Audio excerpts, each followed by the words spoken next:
Hi.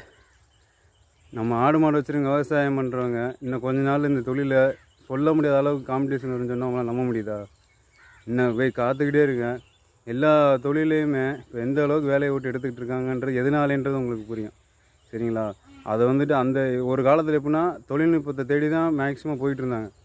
தொழில்நுட்பத்தை தேடி வெளியில் சொந்த ஊர் விட்டு வெளியில் போய் தொழில்நுட்பத்துக்கான வேலைக்காண்டி அங்கே போயிருந்தாங்க. இப்போ எல்லா இடத்துலையும் பார்த்து வேலையை விட்டு எடுத்துகிட்டு இருக்காங்க. ஏன்னா அங்கே தொழில்நுட்பத்துக்குள்ளே வந்த காம்படிஷனு அங்கேயே உருவாக்கப்பட்ட ஒரு ஏஐன்ற ஒரு வார்த்தையை வச்சு அந்த தொழில்நுட்பத்தை வச்சு எந்த அளவுக்கு போயிட்டுருக்குன்னா சொல்ல முடியாது. ஆனால் எந்த அளவுக்கு ஏஐ கொண்டு வந்தாலும் விவசாயத்துலேயும் இந்த ஆடு மாடு தொழிலையும் ஓரளவுக்கு மேலே தொழில்நுட்பத்தை பயன்படுத்த முடியாது. ஏன்னா மனுஷனால முழு ஈடுபாடு இருந்தால் தான் இதை செயல்படுத்த முடியுன்றது எல்லாருக்குமே தெரியும். ஸோ அப்போ எந்த போனவங்க எல்லாருமே திரும்ப ரிட்டர்ன் விவசாயத்தை நோக்கி அக்ரிகல்ச்சர் நோக்கியும் ஆடு மாடை நோக்கி திரும்ப ரிட்டர்ன் வரும்போது இந்த தொழில் எங்கே போய் நிற்கின்னு சொல்ல முடியாது. ஏன்னா அந்தளவுக்கு போட்டி வந்துடும்.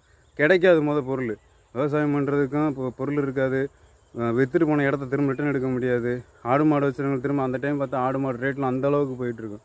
ஸோ அதனால் இப்போ இருந்தே உங்களை நீங்கள் ஈடுபாடு படுத்திக்கோங்க. முன்னக்கூடி பின்னாடி இனிமேல் வர காம்படிஷனுக்கு நீங்கள் இப்போ தயாராகிக்கங்கன்னு தான் நான் சொல்கிறேன்.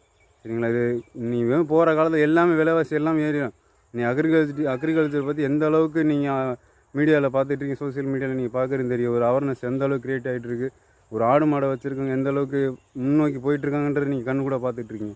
ஸோ அதனால் நீங்களும் அதுக்கேற்ற மாதிரி ப்ரிப்பேர் ஆகிக்கோங்க. சரிங்களா?